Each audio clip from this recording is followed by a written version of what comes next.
Bienvenue à tous. Je suis Antoine Mottier. Je vais vous faire aujourd'hui cette présentation sur l'authentification des utilisateurs dans Bonita BPM avec un LDAP ou en utilisant le single sign-on. Donc la présentation aujourd'hui, en fait, on va commencer par d'abord une présentation sur l'organisation, comment Bonita gère l'organisation des utilisateurs, comment Bonita réalise l'association entre tâches et utilisateurs, ce qui permettra ensuite de mieux comprendre les nécessités et la mise en place de la synchronisation entre la base utilisateur Bonita et un annuaire LDAP. On verra également donc comment on peut déléguer l'authentification des utilisateurs à un serveur LDAP ou Active Directory. Dans cette présentation, quand on fait référence à LDAP, bien sûr un Active Directory est un serveur LDAP, donc ça concernera n'importe quel type de serveur LDAP. Et enfin, on verra un peu comment on peut mettre en place le single sign-on. Voilà. Donc on va commencer un peu par un rappel sur l'organisation d'un Bonita BPM et comment elle se compose. Donc l'organisation dans Bonita BPM, ça va être stocké en base de données. C'est le moteur de workflow Bonita qui va stocker ces informations. Et en gros, on va retrouver une structure autour de 4 éléments. Tout d'abord, bien sûr, les utilisateurs. On va stocker leur nom d'utilisateur, prénom, etc. Et on va placer ces utilisateurs, alors dans ce qu'on appelle, on va leur associer des memberships, c'est une association à la fois d'un groupe et d'un rôle. La notion de groupe donc, est classique, comme dans toute application pour la gestion des utilisateurs. On a une notion de hiérarchie entre les groupes. Un groupe peut avoir un groupe parent, ce qui permet de représenter en général l'organisation de l'entreprise. Et on va avoir également la notion de rôle, donc là qui sert par exemple on peut définir un rôle manager pour identifier le responsable hiérarchique au sein d'un groupe. C'est un rôle qu'on va pouvoir réutiliser à travers différents groupes. Donc, par exemple, on pourra lui exploiter pour assigner une tâche à tous les managers. Si on regarde un peu plus dans le détail sur l'utilisateur, parce que c'est ce qui va nous intéresser principalement en fait quand on va parler d'authentification. Qu'est-ce que stocke Bonita en base de données? Là, on a une capture d'écran du contenu de la base de données Bonita. Elle va stocker des informations classiques telles que le nom, prénom, etc., adresse mail, tout ce genre de choses. Même si l'adresse mail est un peu particulière, ça sera stocké dans une table séparée. Et sinon, on va retrouver des informations qui sont utilisées par défaut pour l'authentification, telles que le nom d'utilisateur et le mot de passe associé. Là, on le voit, on est sur l'utilisateur par défaut, sur la capture William Jobs, qui a un mot de passe BPM, donc on voit qu'il est stocké ici encrypté. Et on a enfin une information qui est assez importante et qu'on ne voit pas forcément, c'est cette ID, cet identifiant en fait unique de l'utilisateur. C'est ça qui vraiment dans Bonita va être la référence pour identifier un utilisateur. Quand Bonita enregistre quel utilisateur a réalisé une tâche, il ne va pas stocker le username, il va stocker cet ID. Donc cet ID, on va le voir, il est utilisé par exemple dans les filtres quand on gère l'association tâche et utilisateur. Mais il est également aussi utilisé dans la gestion de profils. Quand on est en version souscription, on peut créer plusieurs profils. On va s'appuyer sur ces ID pour associer les utilisateurs aux différents profils. Et c'est un élément qui est obligatoire, qui est géré par le moteur. Je reviens juste rapidement sur les fonctionnalités d'authentification avec LDAP et de single sign-on dans Bonita. J'aurais dû le préciser en introduction, c'est des fonctionnalités qui sont disponibles dans les éditions souscription de Bonita. Elles ne sont pas disponibles en version communautaire. Donc, si on continue avec les utilisateurs, donc on va vouloir les associer aux différentes tâches qui sont disponibles.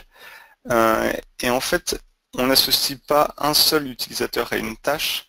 On va pouvoir associer un ensemble d'utilisateurs qu'on va appeler les candidats d'une tâche. Et un de ces utilisateurs va pouvoir prendre la tâche. À ce moment-là, seul lui peut la réaliser. Et donc, en général, via un formulaire web, il soumettra la tâche pour son exécution. Cette action de prendre, on peut aussi faire l'action inverse. Un utilisateur qui a pris une tâche et finalement n'a pas le temps de la réaliser, il peut la libérer et à ce moment-là, elle redevient disponible à l'ensemble des utilisateurs, des candidats initiaux. Dans Bonita, on va disposer de deux options pour définir la liste des candidats. On a cette option qu'on appelle acteur et cette seconde qu'on appelle filtre.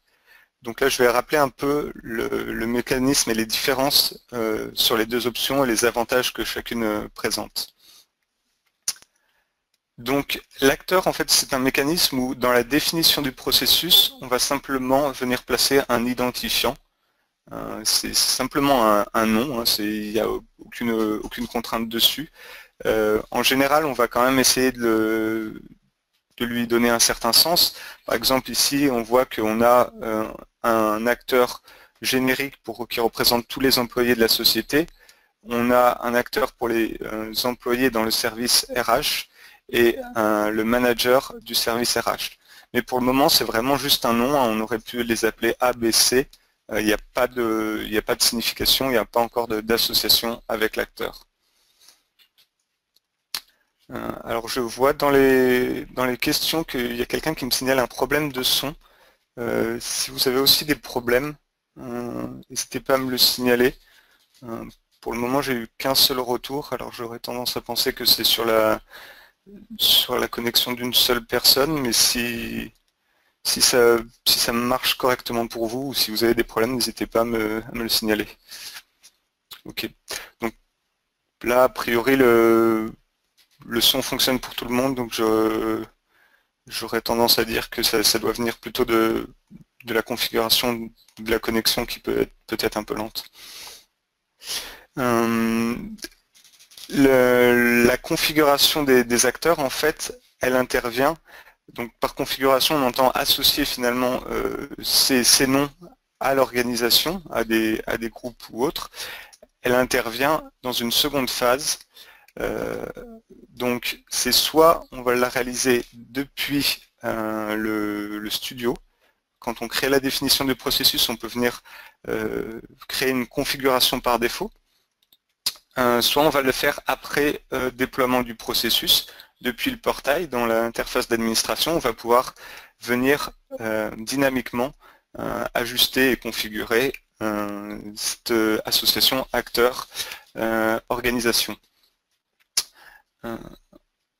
La configuration, donc, elle peut exploiter en fait les différentes notions. Donc on va pouvoir dire qu'un acteur correspond, on peut pouvoir définir n'importe quel ensemble d'utilisateurs. On peut également exploiter les groupes. On peut associer un acteur à un groupe. Ou alors on peut exploiter également les rôles, les memberships. Et on peut faire n'importe quelle combinaison. On peut choisir d'associer un acteur à un utilisateur particulier, plus l'ensemble des utilisateurs d'un groupe. On a toute la flexibilité. Je vois dans les questions, on me demande dans quelle version est disponible la synchronisation LDAP. J'avoue que je ne connais pas exactement l'édition souscription qui correspond à la fonctionnalité.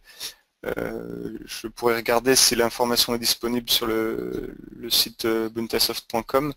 Et sinon, je pourrais essayer de voir l'information, mais pour ce genre de questions, n'hésitez pas à vous rapprocher d'un contact commercial pour avoir les détails sur les différentes éditions.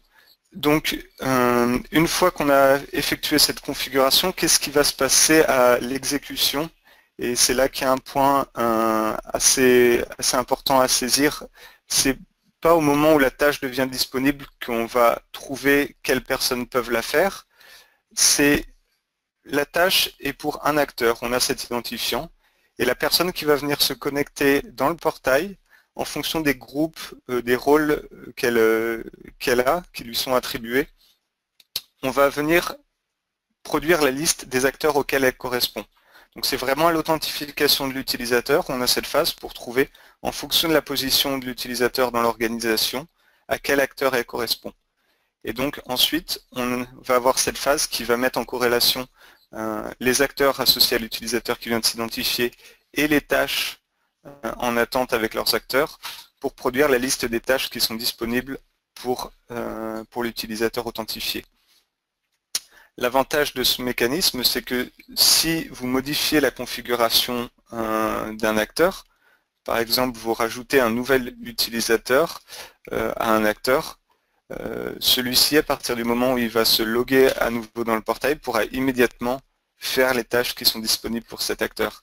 Il n'y aura pas besoin de réexécuter le processus, de démarrer une nouvelle instance ou autre. On peut vraiment ajuster les candidats d'une tâche dynamiquement. La limitation qui peut exister à ce mécanisme, en fait, c'est que là, on s'appuie sur une sélection d'utilisateurs seulement basée sur l'organisation. On va exploiter les groupes, les rôles, etc. Si vous avez besoin d'exploiter des informations du processus ou des informations externes, par exemple, si vous avez un système de gestion de compétences, dans ce cas-là, on va plutôt travailler avec la seconde option qui est les filtres. Donc, l'idée du filtre, alors le nom parfois peut prêter un peu à confusion, hein, il ne vient pas forcément exploiter l'acteur qui est configuré, c'est plutôt quelque chose qu'il faut voir comme produisant une liste de candidats. Ça va construire cette liste d'ID d'utilisateurs et ça va le construire à quel moment? Ça va le construire quand la tâche devient disponible. Donc lors de l'exécution du processus, dès qu'il atteint la tâche, il va venir exécuter la logique du filtre et va en sortir une liste d'ID d'utilisateurs qui définissent les candidats et qui seront associés à l'instance de tâche. Donc le gros avantage de ce mécanisme, comme je le disais, comparé aux acteurs, ça va être de pouvoir utiliser n'importe quelle information du processus, typiquement un des filtres qui est fourni par défaut dans la solution, ça va être d'affecter une tâche au manager de l'initiateur d'un processus. Ça, c'est une information dynamique de l'instance du processus. Le filtre peut les exploiter, mais on peut aussi utiliser des filtres qui vont interroger des systèmes externes. Et comme les connecteurs dans Bonita, il est possible de développer ses propres filtres. Donc, une des limitations finalement du filtre, ça va être ce côté exécuté à l'instanciation de la tâche. Et ça va figer finalement la liste des utilisateurs qui peuvent effectuer la tâche. Si on souhaite prendre en compte des changements et mettre à jour la liste des candidats produits par un filtre, il y a une solution d'utiliser les API de Bonita, les API sur le moteur de workflow qui permettent en fait de réexécuter les filtres. Juste une petite parenthèse pour information, la présentation donc là est enregistrée, donc si vous souhaitez la revoir, elle sera disponible sur le site bonitasoft.com dans la section vidéo. Donc j'en viens à ce slide un peu pour récapituler cette association entre tâches et utilisateurs. Donc comment Bonita va déterminer qui peut faire une tâche, à qui une tâche est disponible. C'est dans le cas où il y a un filtre, la sortie du filtre, donc la liste d'ID qui aurait été produite par le filtre. S'il n'y a pas de filtre configuré, à ce moment-là, ce sera les acteurs, les utilisateurs qui correspondent à la configuration de l'acteur. Il y a deux types de profils supplémentaires qui vont pouvoir effectuer les tâches. Ça va être le Process Owner, c'est un profil spécifique dans Bonita. Il va pouvoir réaliser les tâches pour un membre de l'équipe et de même l'administrateur pourra aussi réaliser des tâches pour un autre utilisateur. Donc maintenant je vais passer à la partie synchronisation et authentification. Donc comment on intègre Bonita BPM avec un serveur LDAP ou Active Directory. Donc on a le premier besoin de synchronisation, donc c'est-à-dire de créer les utilisateurs stockés dans le LDAP dans la base Bonita, et on a le deuxième besoin qui est de s'appuyer sur le LDAP pour l'authentification. J'expliquerai un peu pourquoi on a besoin de ces deux points. Donc pourquoi on synchronise? C'est quelque chose qui va être obligatoire dans Bonita, d'avoir les utilisateurs dans la base de données Bonita, qui est gérée par le moteur, parce qu'on utilise ces ID d'utilisateurs pour éventuellement associer les tâches, aux utilisateurs, mais aussi pour tracer quel utilisateur a démarré un processus ou effectué une tâche, on a besoin de ces ID, et ces ID sont des ID donc numériques gérés par le moteur de workflow. Donc on est obligé de venir créer les utilisateurs dans la base Bonita parce que c'est le moteur qui va attribuer les ID. L'ID n'est pas le username tel qu'on peut le retrouver dans le LDAP ou synchronisé dans Bonita. Donc le but de la synchronisation, bien évidemment, ça va être de réutiliser les informations déjà disponibles dans un système externe. Et donc pour tout ce qui est LDAP et Active Directory, donc Bonita propose le LDAP Synchronizer dans ses éditions souscription. Donc l'idée de ce LDAP Synchronizer, ça va être d'interroger le serveur LDAP pour récupérer les informations d'utilisateurs et de groupes qui peuvent être stockés, et de les pousser dans Bonita, qui va utiliser en fait les API de Bonita pour venir créer les utilisateurs côté Bonita. Dans cette phase de synchronisation, on verra, on peut synchroniser globalement tout type d'informations qu'on a dans le LDAP. Une chose qui ne se synchronise pas, c'est les mots de passe, tout simplement parce qu'ils sont stockés encryptés dans le LDAP, et que Bonita aurait besoin de les décrypter pour les réencrypter dans la base Bonita. Donc ça ne va pas être possible. Par contre, on va configurer en fait l'authentification pour qu'elle puisse se réaliser directement sur le LDAP. Comme ça, le mot de passe est centralisé, il ira centralisé. Les utilisateurs seront un mot de passe unique pour plusieurs services. Et ainsi, en fait, il y a besoin seulement de retenir un seul mot de passe. Donc, plus de détails sur comment le LDAP Synchronizer fonctionne. Donc en fait ça va être une application Java donc, qui utilise la librairie Bonita Client. C'est une librairie qu'on fournit qui est disponible si vous souhaitez faire d'autres développements. Et donc on a un programme Java 7, c'est les mêmes prérequis que Bonita lui-même. C'est une application standalone qui va être exécutée et qui va se charger donc d'interroger le LDAP et de faire les appels API donc, pour la création des utilisateurs dans Bonita. L'application en elle-même n'inclut pas de planificateur, donc il va falloir s'appuyer sur un planificateur externe. Typiquement par exemple sous Linux on va exploiter cron pour ça. En général on va essayer plutôt de synchroniser les utilisateurs dans des périodes de creux car ça fait des appels au moteur et à la base. Mais on peut le faire un peu à n'importe quel moment, il n'y a pas une charge élevée qui est mise sur le serveur au moment où il y a la synchronisation. Je vois dans les questions sur la synchronisation, est-ce que ça va prendre en compte la suppression ou la désactivation de compte? Donc oui, un compte qui va être par exemple supprimé dans le LDAP, le synchronizer va pouvoir le détecter. Et à ce moment-là, côté Bonita va désactiver l'utilisateur. On ne peut pas supprimer l'utilisateur côté Bonita parce qu'on a un historique d'exécution de processus. Si cet utilisateur était impliqué dans l'exécution d'un processus, on souhaite quand même garder son nom et ses informations pour la présentation en fait de ces informations dans le portail Bonita. Donc la suppression est supportée. Le prérequis Java 7, c'est Java 7 ou supérieur.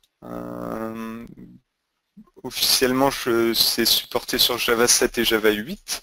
Et je pense qu'il n'y a aucune contrainte pour les futures versions. Il n'y a pas de fonctionnalité spécifique a priori aux versions de Java. On me signale à nouveau un problème de son, mais a priori, c'est une seule personne également qui me le signale, donc je suppose que ça vient du code de votre côté pour le problème de son. Alors je vais encore répondre à une autre question sur la possibilité de purger les utilisateurs dans Bonita et leur historique.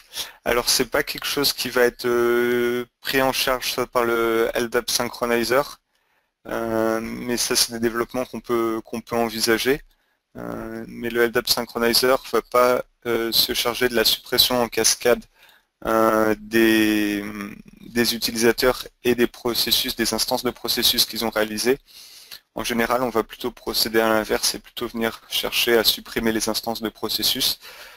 Les utilisateurs, en général, on va les garder, même si techniquement, il est possible de les supprimer de la base Bonita. Donc, là, je vais rentrer un peu plus dans les détails de comment on configure le LDAP Synchronizer. Ça permettra de voir un peu plus quel service il rend et comment il fonctionne un peu en interne. Donc, on s'appuie sur 4 fichiers de configuration. On va voir le premier, donc c'est pour la connexion vers Bonita. Le second va charger de la connexion vers le LDAP. Le troisième sera là pour définir comment on associe les informations disponibles dans le LDAP avec les informations attendues dans Bonita. Et enfin, le dernier définit où sont localisées les informations dans le LDAP et comment on les obtient, comment on synchronise. Donc, le premier fichier pour la configuration du LDAP Synchronizer, on va devoir le faire pointer vers ce dossier Bonita Home qu'on trouve aussi dans les installations de Bonita côté serveur. Ici, on va juste venir exploiter le côté client dans ce dossier Bonita Home. Il y aura un fichier de configuration qui définira comment on se connecte aux API de Bonita. Donc en général, on va faire une connexion par exemple HTTP quand on est avec un Tomcat. On va demander au Bonita Client, à la librairie, de se connecter via HTTP vers le serveur. Donc le LDAP Synchronizer peut très bien être exécuté sur une machine distante du serveur. Il n'a pas forcément à tourner sur le serveur lui-même. On va avoir besoin du login et du mot de passe de l'administrateur du tenant, parce que c'est ce compte spécifique qu'on va utiliser pour créer les utilisateurs et les groupes.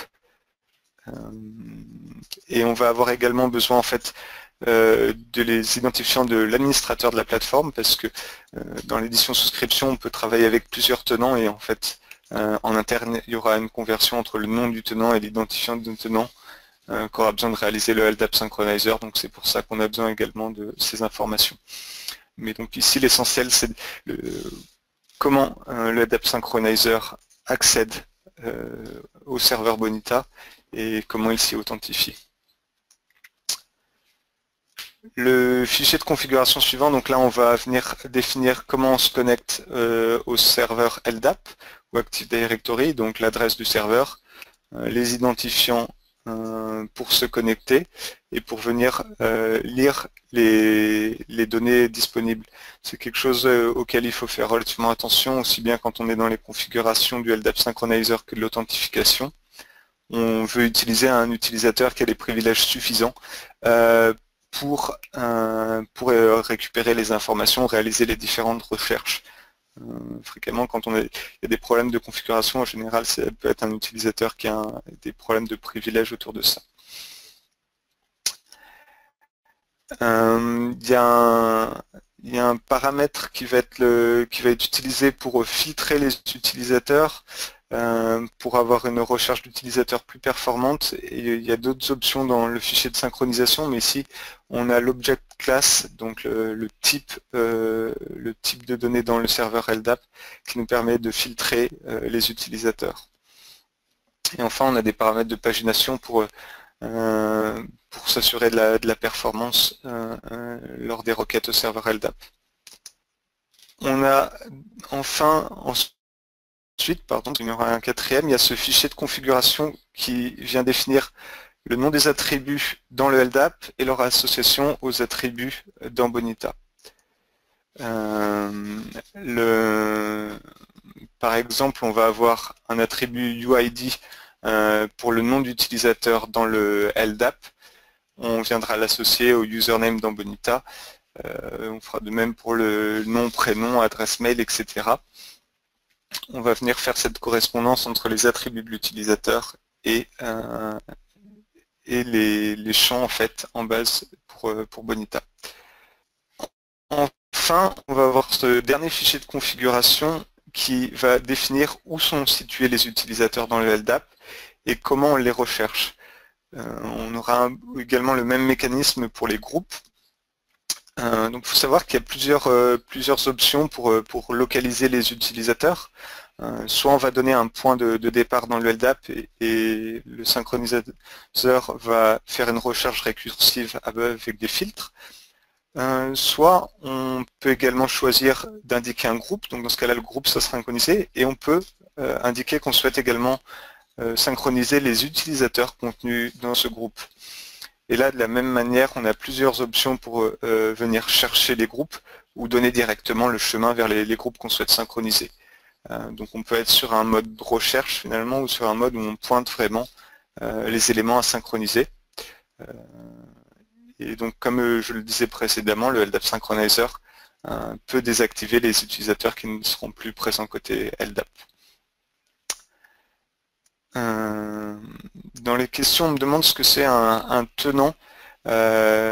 Donc l'idée des tenants, c'est de pouvoir avoir plusieurs instances de Bonita qui tournent en parallèle sur un seul serveur d'application.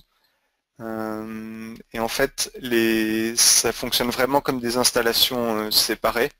Les processus déployés sur un tenant ne sont pas visibles sur l'autre. Chaque tenant a son organisation spécifique. Un utilisateur existant dans un tenant ne sera pas visible dans l'autre. C'est vraiment l'idée de pouvoir un peu venir faire du hosting de Bonita et les utilisations classiques, ça va être dans certains grands groupes quand on veut cloisonner certains services par exemple ou certaines filiales avec des instances séparées. Il y a un service central qui va fournir le serveur Bonita mais qui en fournira différentes finalement instances, différents tenants aux différents sous-groupes. Donc, avant de passer à l'authentification LDAP, je peux vous faire une petite démonstration du LDAP Synchronizer. Alors, ici, j'ai mon outil de navigation dans mon annuaire LDAP. Donc là, j'utilise Apache Directory Studio. J'ai un serveur ici où je vais avoir par exemple des utilisateurs. Et de l'autre côté, je vais pouvoir vous montrer, je vais avoir un Bonita qui tourne en local. Ici, je vais venir me connecter avec l'utilisateur, l'administrateur du tenant, avec install par défaut pour venir consulter l'organisation. Donc ici on voit mes utilisateurs. Je vais par exemple créer un utilisateur côté LDAP que j'appellerai test. Donc si je le recherche actuellement, il n'y a aucun utilisateur de ce nom-là. Je vais venir ici dans le LDAP. Et en fait, je vais peut-être simplement dupliquer l'entrée. Une entrée existante, voilà. S'il veut bien.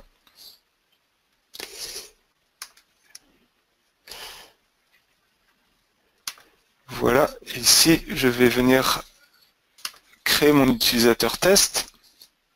Donc je vais changer ces informations. Donc là on est vraiment sur un ensemble d'informations minimales. On a le nom et prénom complet. Le nom et le prénom. Donc dans ma configuration ici de mon synchronizer, c'est l'UID que je vais venir synchroniser, nom et prénom. Donc ici j'ai une fenêtre en ligne de commande et j'ai simplement un script pour lancer mon LDAP Synchronizer.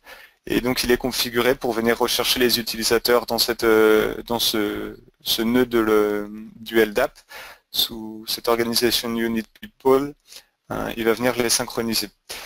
Donc là, je vais lancer le LDAP Synchronizer, qui synchronise mes utilisateurs. Il m'indique le nombre de mises à jour qu'il a effectué, donc je vais dû avoir effectué d'autres changements, et il m'indique également qu'il a créé un utilisateur. Et maintenant, si je rebascule côté Bonita et que je relance ma recherche, j'ai mon utilisateur test qui a été créé. Donc maintenant j'ai mon utilisateur test, si je reviens ici, qui est créé. Par contre, je peux essayer de me loguer et en fait ça va échouer parce que tout simplement l'authentification est configurée. Pardon. Actuellement, en fait, l'authentification est déjà configurée, donc normalement ça devrait fonctionner. C'est juste que je me souviens plus du mot de passe que j'avais utilisé pour cet utilisateur. Mais si je prends d'autres utilisateurs, normalement ils sont synchronisés. L'authentification est bien configurée là-dessus. Donc pour mon utilisateur de test, ici je reviendrai pour l'authentification. En fait, je vais pouvoir changer mon mot de passe dans l'annuaire LDAP pour venir m'authentifier. Donc si je reviens sur comment justement on configure cette authentification. Donc l'idée ici, c'est que dans la version souscription de Bonita, on fournit une implémentation spécifique du service d'authentification qui va s'appuyer sur le standard JAS. C'est un composant standard de sécurité de Java, dans son édition standard. Et l'intérêt ici, c'est qu'ils fournissent un module pour se connecter et s'authentifier au LDAP.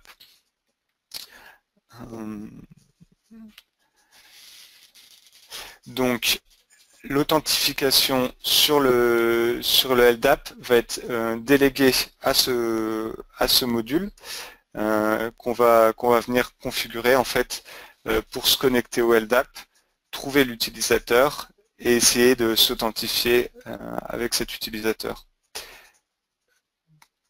Donc ici, si je reviens sur mon exemple, je vais pouvoir venir ici changer le mot de passe de mon utilisateur.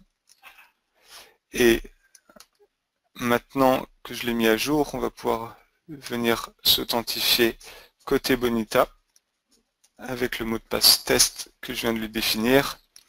Et ici, on est bien passé par une authentification côté LDAP. Donc au niveau de la configuration, je peux vous montrer le fichier de configuration qui est relativement simple. Il est ici. Hop. Donc on a ici un fichier de configuration JAS. On a l'adresse où se connecter pour trouver les utilisateurs. On va faire une recherche par filtre ici, en utilisant le nom d'utilisateur qui a été saisi dans l'interface de login de Bonita. On filtre sur le type d'objet pour s'intéresser seulement aux personnes. Et on va utiliser le nom d'utilisateur pour l'authentification. Là, on a une séparation entre la recherche, sur comment on effectue la recherche et comment on effectue l'authentification. Donc là, les différents paramètres peuvent varier en fonction des droits et de comment sont structurés les LDAP. Il y a beaucoup de changements en fonction des différents serveurs, en fonction des différentes façons d'implémenter l'organisation. Donc ici, Bonita peut s'adapter à tout type de situation et la documentation est assez complète sur le sujet, sur la documentation officielle, sur comment effectuer la configuration pour votre serveur LDAP. Donc là, on a une solution complète pour l'authentification et la synchronisation des utilisateurs avec LDAP. Mais on va pouvoir également travailler avec du single sign-on. Donc là, l'idée cette fois, c'est de déléguer l'authentification non plus à un serveur LDAP, mais à un système centralisé. Et en fait, quand l'utilisateur va vouloir accéder à Bonita, ce qui va être transmis vers Bonita, ça va être un ticket que l'utilisateur aura obtenu, enfin que le navigateur finalement web de l'utilisateur aura obtenu auprès du système de SSO. Et Bonita validera ce ticket auprès du système de SSO. Et si le système de SSO revient avec une réponse valide, il lui indiquera le nom d'utilisateur à Bonita et Bonita pourra donc laisser passer l'utilisateur et il pourra accéder au service et voir ses tâches. Donc ce mécanisme de single sign-on, Bonita va le supporter en fait pour un système. Principalement, ça va être un support officiel sur CAS, le système d'authentification centralisée pour les applications web. Mais on fait aussi également des intégrations, c'est quelque chose que l'équipe delivery l'équipe de service de Bonitasoft, de consultants, fait régulièrement, d'intégrer avec des serveurs de type Active Directory en utilisant le protocole Kerberos pour faire du single sign-on.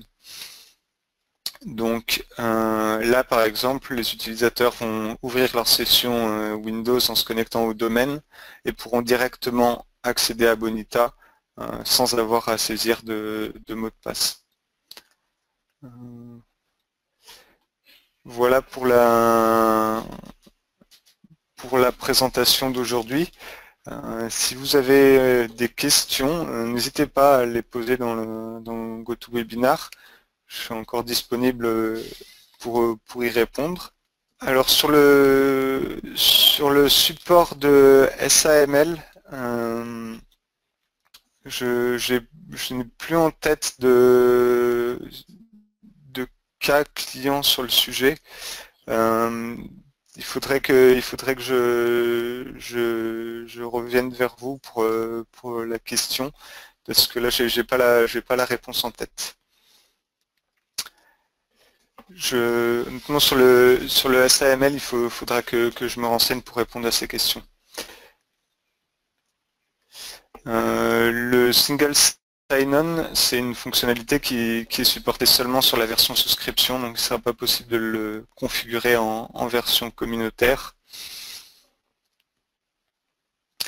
Donc la présentation, donc la vidéo de cette présentation sera disponible sur le site de Bonita la semaine prochaine. Donc n'hésitez pas si vous avez encore des questions. Alors pour le single sign-on, en fait, ça s'appuie pas sur JAS, ça s'appuie sur un service spécifique d'authentification. Encore que, pardon.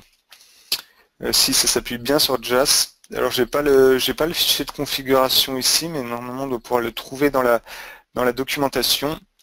Si vous recherchez dans la documentation Bonitasoft. Il y a tous les paramètres de configuration pour le single sign-on avec CAS.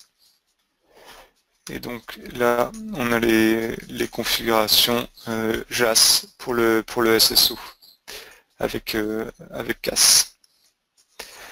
Alors sur les questions pour la clarification à propos de LDAP et Active Directory. Donc LDAP, c'est le protocole de communication qui va être utilisé entre Bonita et le service d'annuaire. Il y a un ensemble de services d'annuaire qui respectent ce standard, dont Microsoft Active Directory, mais aussi OpenLDAP ou d'autres systèmes de LDAP. Il y a plusieurs implémentations du protocole. Et donc cette synchronisation, cet outil de synchronisation et la possibilité d'authentifier les utilisateurs est disponible en version souscription seulement de Bonita. Pour tout ce qui est configuration avec les machines virtuelles, il n'y a pas de point plus particulier. Il n'y a pas de difficulté spécifique à ces situations. Ça va fonctionner tout à fait normalement, comme sur une machine physique. Alors j'ai pas de schéma pour illustrer la synchronisation des utilisateurs et l'authentification, mais on a un schéma en fait qui résume pas, qui donne tous les détails finalement des phases d'authentification pour bien comprendre ce qui va se passer entre l'utilisateur dans son navigateur web et les serveurs Bonita. Alors en fait c'est relativement complexe parce qu'il y a tous ces mécanismes qui donnent la flexibilité pour s'appuyer sur des systèmes de single sign-on ou sur LDAP. Mais ici vous avez le schéma complet des phases d'authentification. Alors quand on passe en single sign-on, l'utilisateur va s'authentifier soit donc quand il ouvre sa session sous Windows, soit sur n'importe quel autre système qui est connecté au single sign-on. En général, c'est le service de single sign-on va s'appuyer sur un annuaire LDAP derrière pour gérer les utilisateurs mot de passe. Mais dans ce cas-là, il n'y a plus la partie authentification LDAP pour Bonita. C'est vraiment juste l'intégration single sign-on qui fonctionne. Par contre, il y a toujours ce besoin de synchroniser les utilisateurs. Donc en général, quand on utilise le single sign-on, on travaille toujours avec le LDAP Synchronizer pour créer les utilisateurs dans Bonita. Alors, sur le fichier qui sert à lancer le LDAP Synchronizer, en fait, ce script BAT qui est disponible, il ne va pas faire grand-chose. Je peux vous montrer le contenu du fichier. Il faut juste que je l'ouvre. Il va simplement en fait lancer. Voilà, ça va pas être très visible. Si. Voilà, il va simplement en fait lancer le programme Java LDAP Synchronizer en lui indiquant l'ensemble des librairies, en fait des fichiers jar à utiliser. Donc en fait, si on regarde un peu dans le détail, les librairies, en fait, on retrouve toutes les librairies de Bonita Client, plus la librairie qui contient l'implémentation du LDAP Synchronizer ici. Donc si vous voulez plus d'informations, je vous recommande éventuellement de venir sur la documentation. Donc il y a la partie authentification ici, et dessus vous trouverez également le lien vers la partie synchronisation. Et il y a également la partie single sign-on. Voilà, donc il y a toutes les informations autour de ces solutions, tous les détails. Alors, j'ai une question là à propos de CAS et SSO. CAS est un serveur SSO, est une des options de single sign-on. Donc les deux options, hein, ça va être de l'authentification directement sur le LDAP ou l'authentification via un système de SSO qui peut être CAS ou qui peut être le Active Directory. Ou autre, hein, et l'équipe de consultants est disponible pour répondre à d'autres besoins. Et typiquement, je pense aussi quand si vous n'utilisez pas un serveur LDAP, ça arrive, mais un autre système, un autre type de base de données pour les utilisateurs, il est toujours possible de développer des synchroniseurs spécifiques au système que vous utilisez. Alors je vais pas m'étendre sur tout ce qui est gestion des identités, ACL, métannuaire, tout ça, c'est quelque chose qui ne va pas faire partie du périmètre de cette présentation. Voilà. S'il n'y a plus de questions, je vous remercie pour votre participation et votre attention. Donc n'hésitez pas, comme je disais, à consulter la documentation pour plus d'informations. Il y a également le site web communautaire pour poser les questions qui pourraient rester en suspens.